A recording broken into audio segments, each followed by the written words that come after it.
আছে, তখন আমাকে একটু ক্রাইটেরিয়া গুলো দেখতে হবে। ক্রাইটেরিয়া দেখে প্রয়োজন পড়লে আমি যদি না বুঝি আমাকে তখন সেই উপযুক্ত জায়গায় পেশেন্টটাকে রেফার করা দরকার।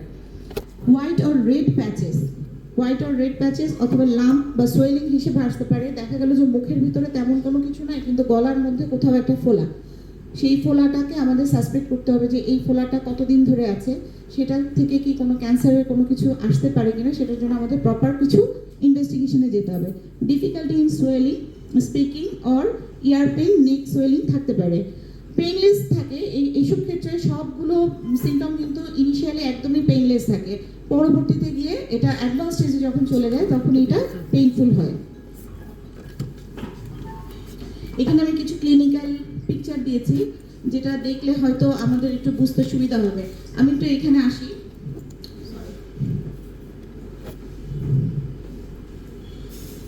এই যে ছবিটা আমরা দেখতে পাচ্ছি, এই ছবিটাকে দেখে আর এই ছবিটাকে দেখে আমরা যদি মানে একটু ক্লিনিক্যালি বোঝার চেষ্টা করি ডিফারেন্সটা, এই ছবিটা আর এই ছবিটা, কিছু কি বোঝা যায়?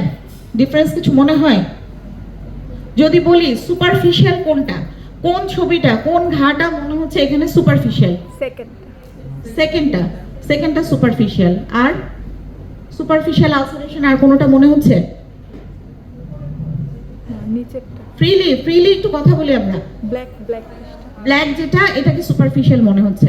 আচ্ছা, অনিকা খুব সুন্দর করে বলেছে ব্ল্যাকটা আসলে এক্স্যাক্টলি এটা খুব রিসেন্ট আমার একটা পেশেন্ট, এটা একটা খুবই সুপারফিশিয়াল একটা লেশন, কিন্তু চেঞ্জ দেখা যাচ্ছে, ব্ল্যাক এবং হোয়াইটের একটা মিক্সচারে একটা চেঞ্জ দেখা যাচ্ছে, পেশেন্ট খুবই অরিড, বাট এটা একটা সুপারফিশিয়াল প্রি ম্যালিগন্যান্ট আলসার।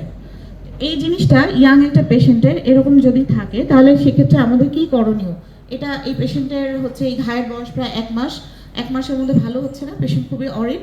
তো এখন সেক্ষেত্রে আমরা প্রি ম্যালিগন্যান্ট হিসেবে, প্রি ম্যালিগন্যান্টেও আমরা কিন্তু প্রথমে কনজারভেটিভ ট্রিটমেন্টেই যাব। কনজারভেটিভ ট্রিটমেন্টে গিয়ে যদি এটার যদি কোনো রেসপন্স না আসে, সেক্ষেত্রে আমরা একটা বায়োপসিতে যাব।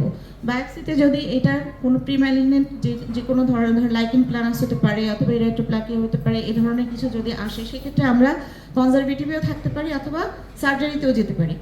পেশেন্টের রিস্ক ফ্যাক্টরের উপর ডিপেন্ড করে আমাদের ডিসিশন নিতে হবে, কিন্তু এটাকে কখনোই এরকম ফেলে রাখা যাবে না যে ওকে ঠিক আছে এটা ঠিক হয়ে যাবে অথবা কেন হচ্ছে না আমি বুঝতে পারছি না, ডিশোল্ডারিং যেন না হয়।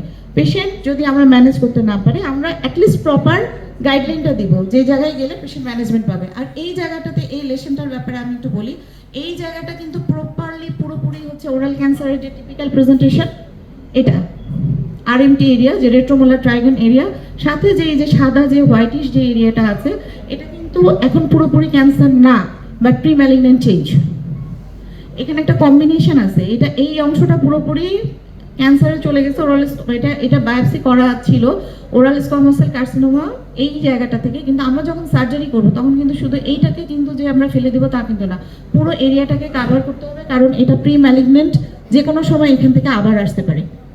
ঠিক আছে, তাহলে এই ছবিটা দেওয়ার উদ্দেশ্য হলো যে আমরা এই ডিফারেন্সটা কিন্তু খুব ক্লিয়ারলি বুঝতে পারছি যে ক্যান্সার হয়ে গেলে কেমন, ক্যান্সার